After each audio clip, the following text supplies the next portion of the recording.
Hello, precious people. Alina Phoenix here, and I just wanted to do a little bit of an energy update as we are reaching the final days of 2025. This is an incredibly difficult time period for a lot of reasons.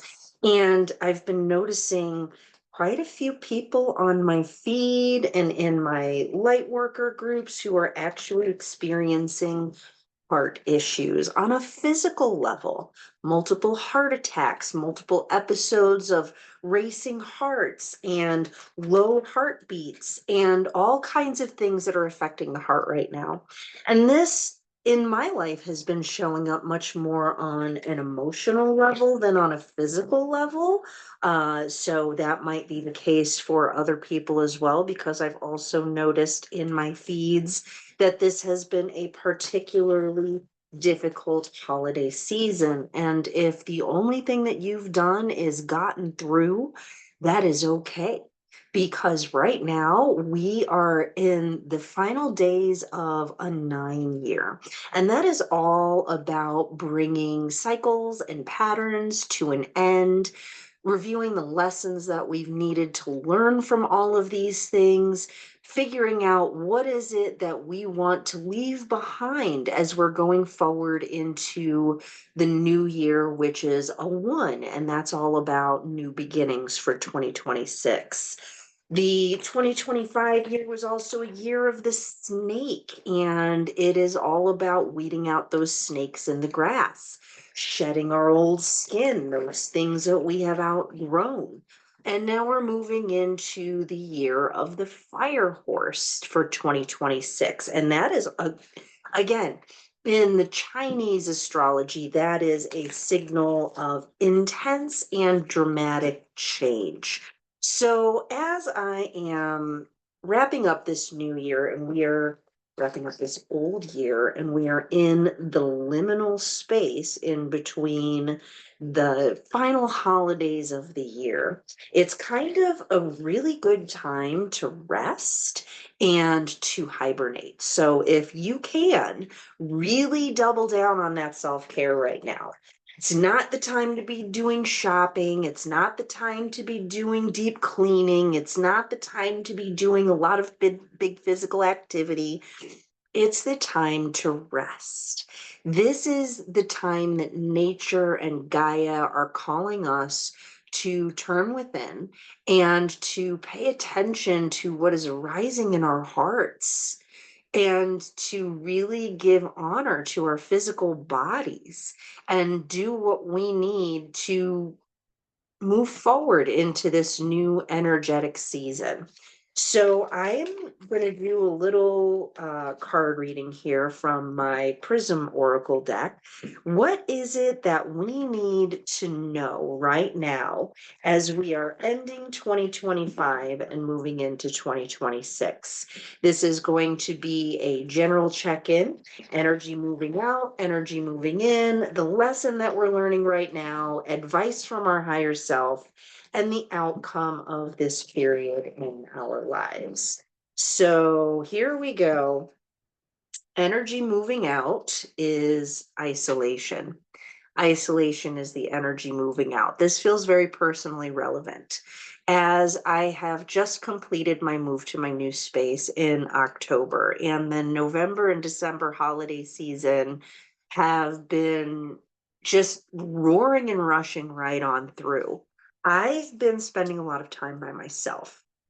And even when I'm not by myself, I've been feeling quite isolated and alone in my energy. And this was really exemplified on Christmas Eve when I was at the family party and I'm surrounded by all of my family and I'm talking about my new space and some of the really cool things that I've got going on here. And then my cousin says to me, "Oh, you got your tinfoil hat handy?" And it just made me feel very alone, even surrounded by all of these people that I grew up with, because they don't understand me. They don't get me. I don't feel like I belong there. I feel like I'm not welcome in a lot of ways. And so that's a big motivating factor for me personally in moving from one state to another, starting over again completely, because it's not a good feeling to be alone and isolated inside of a room of people that are supposed to love and accept you. And so that's my personal share, but I also feel like this is going on very much on a collective level as well. Part of this whole nine energy of endings is encouraging us to look at where are we feeling isolated, even when we are surrounded by people that we love who are supposed to love and accept us. And is that something that you wish to continue? So that kind of isolation is starting to move out of our lives. We are ending these patterns where we don't fit, where we don't belong. And we are being encouraged right now to really examine those things as we are finishing the final days of this year and moving into January of next year. So, something to contemplate. Energy moving in, creativity, creativity. What a beautiful message coming in for the new year, because yeah, we are going to have to get creative on how we solve our problems. How are we going to solve the things that are hurting our hearts? How are we going to solve the physical challenges that we are facing? How are we going to creatively look at the problems that we are experiencing in the world and see the opportunities to do something different? It is going to be a year of big upheaval, and we are going to need to creatively problem solve in order to navigate our way through this upcoming new year energy. The lesson we are learning right now is love. Love. And I feel like this love needs to first and foremost be turned towards ourselves, because far too often we are abandoning ourselves for the sake of pleasing and appeasing the people that we love. It is time to elevate ourselves to be on at least the same level that we are holding everyone else. Love is going to be the most important thing that we can do for ourselves, to treat ourselves kindly through this transition period, to not use the actions and words of others as reasons to view ourselves as less than, unworthy, broken, or otherwise flawed. We are in this journey exactly where we are. We are in the right place at the right time. And the reasons are not always revealed to us right away. Sometimes we don't see the reasons for things until hindsight. But loving ourselves through this, being kind to ourselves through this, being non reactive, even when we are faced with people that are giving us ignorant comments or hurting our hearts. This is what we are being encouraged to learn right now. How can we lead with love, especially in the midst of this chaos? Advice from our higher self: rejection. Rejection. There's a saying that goes, rejection is protection. So, what is it that you need to reject in your life? What is it that you need to say, you know what? Enough of this. I'm done. Who are the people that you need to place boundaries with, or perhaps even walk away from? What about jobs? What about the things that are draining you? What is it that you can reject in your life in order to lighten your load, in order to make 2026 the most transformative year that you can experience? It's time to use our power of rejection to help ourselves be better and to live the lives that we want and deserve, because nobody's going to hand those to us. And the outcome of this period in our life is space, which I find amazing given that this is the background that wanted to be used for this particular energy update. It feels like we are in this crazy tunnel where everything is shifting and changing, and we can see the light at the end of the tunnel. We are making space in our lives for new things to come in. We are making space in our lives for our own wants and needs and desires, because those are important too. It's time to take up space and to stop shrinking and making ourselves small so others can be uncomfortable. So, where do you need to take up more space? How can you clean out your space, both physically and emotionally? I think that rejection is going to help make space for some really beautiful new things to come into our lives. And what a beautiful reading from the Prism Oracle as we are finishing 2025 and going into 2026. I have also been feeling a strong presence of dragons in my life lately. I keep seeing them. I keep just having dreams where they're present. I keep feeling their presence in my everyday life. This sort of fierce strength and transformative fire that is sort of metaphorically burning in my life. And I'm really considering, like, how much do I have to give? And is it required of me to give everything? Where do I need to transform in order to make the space that I need to go to the next level? What does that next level even look like? So let's see what the dragons have to say for us. We're going to do 3 cards from this one. The first dragon that's coming up is the ice dragon. Ice dragon.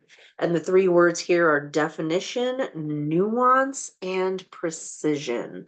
Definition, nuance, and precision. I feel like this is also particularly interesting given that we are in winter. And as of this particular moment, I've got snow going on outside. So I love this deck, but I do have to say the organization of it leaves something to be desired because it's not like alphabetical. I have to try and figure it out. All right, so the ice dragon would be close towards the end here. Here we go. The ice dragon. The ice dragon's frequency is all about precision. You are being put on notice that something in your life has been or is being attended to in too general of a way. You need to hone in and be more specific, detailed, and precise. It would also be wise to really look deeply at why you are hedging around it. Why the lack of focus or desire to get down to the nitty-gritty? Are you afraid to be let down or to fail? What is it about the project or situation that makes you nervous for some reason? Even if you normally do better with the big picture, you are clearly being shown that right now the details matter. The fine print, the specific actual play out of something that maybe you weren't present for, and the details would allow you to know what the next step is for a situation. So this is about definition, nuance, and precision. So I feel like this is related to that rejection card because we don't just need to reject everything. It's not like everybody needs to do as big of a gigantic change as what I did in October and completely leave an old life behind and start a brand new one. This is more about those very specific changes that need to be made in your life. Maybe it's a specific person. Maybe it's a specific habit that needs to be started or ended or just attended to in a much more precise way. This precision, especially in our decisions as we move forward into 2026, is going to be very needed.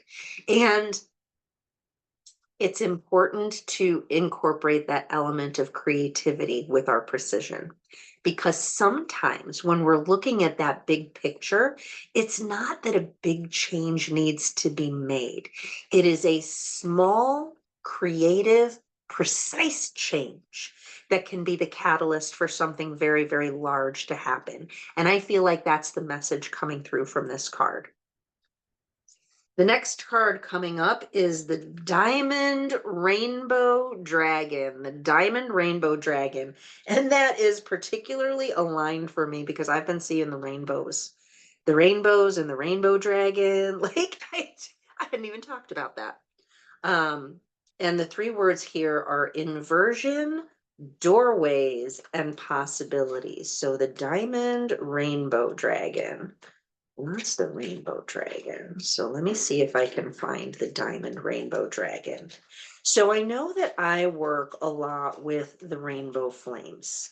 And the rainbow flames is really about seeing the full spectrum of the situation and about transforming and transmuting the things that are not serving us into something that is um,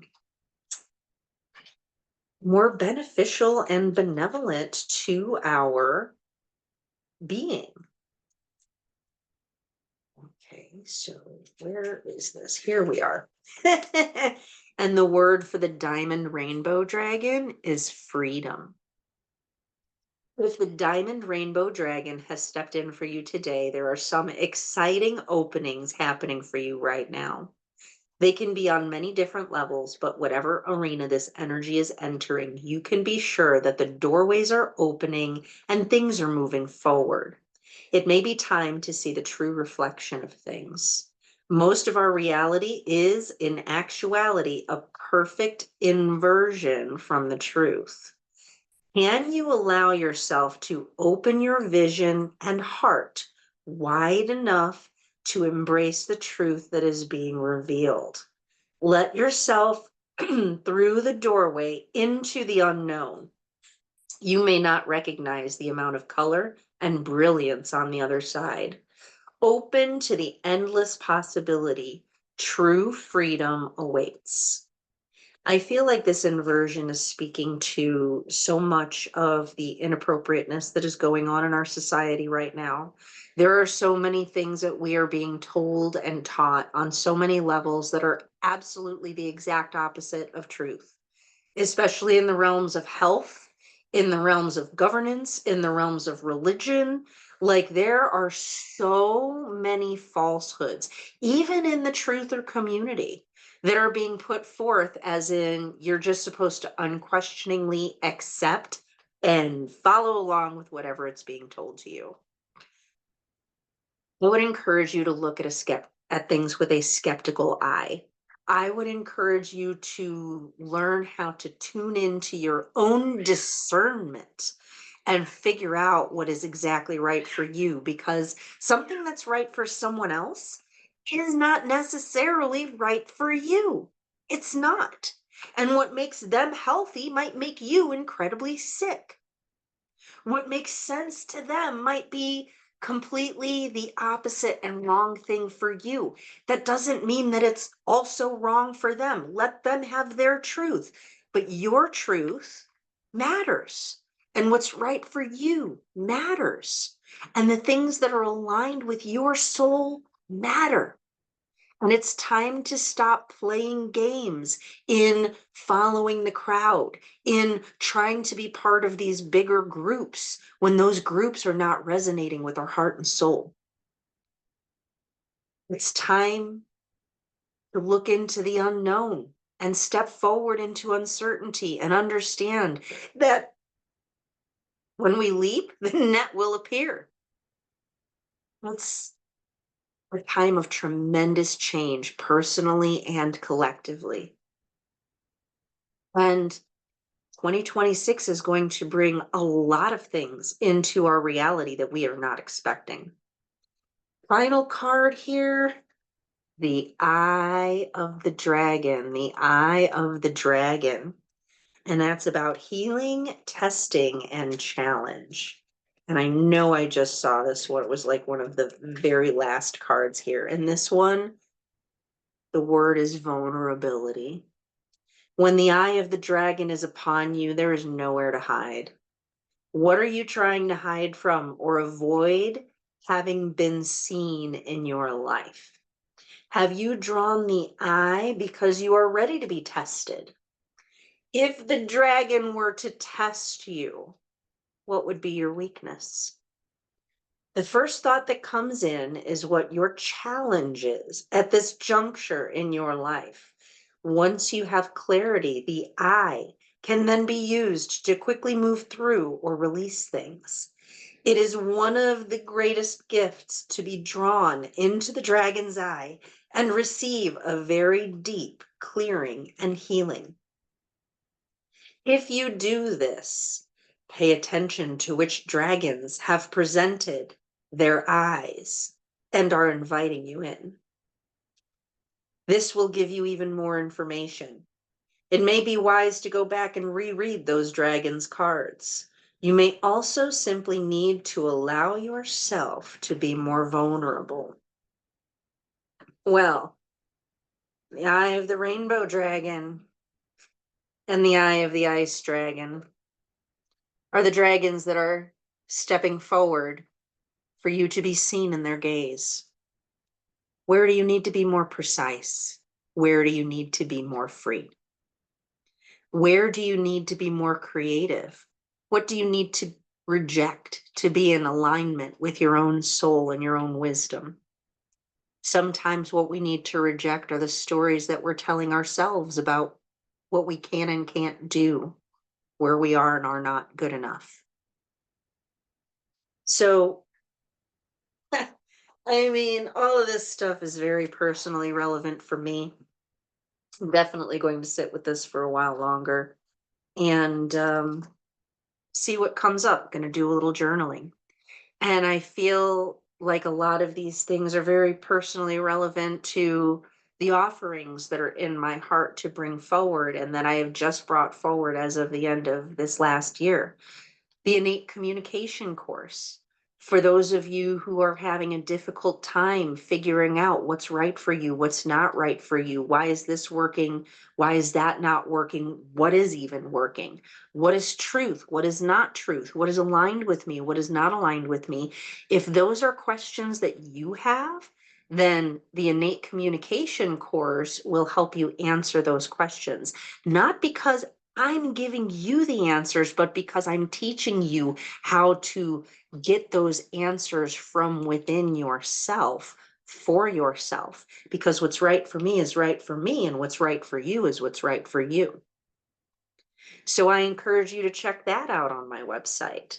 Also, coming into this new year on January 3rd, I believe, either 3rd or 4th, we're going to be having another full moon release and activation ceremony. And we're going to be activating one more time on the wealth, well-being, and currency consciousness. So as you are contemplating the messages from the prism and the messages from the dragons today, that might be a wonderful ceremony for you to partake in. As in, we sit down together and we choose to release things that are no longer serving us, all of the things that we don't wish to bring forward into the new year. And we activate the energies of wealth, well-being, and currency consciousness within our energy field so that we can start anchoring those things into our lives. What does abundance look like to you? What does well-being look like to you? We will be activating according to our own inner wisdom. I also have many ideas for some new offerings in the new year that I hope you will join me for. So do stay tuned for that. But I really do appreciate you spending this time with me, and whatever you are going through, know you're not alone. We are in an intensely challenging period right now, astronomically, astrologically, numerologically, globally, collectively, personally. All of these things are connected. And we are in the great evolution in a particularly intense period of change. So be gentle with yourself. Be kind to yourself and others as much as you can. And I am here to support you when and if you need me. So I look forward to speaking with you again in the new year. It is not terribly likely you're going to hear from me again before 2026. But if I feel inspired, I will come on. But in the meantime, I wish you a beautiful, magical, wonderful rest of your day.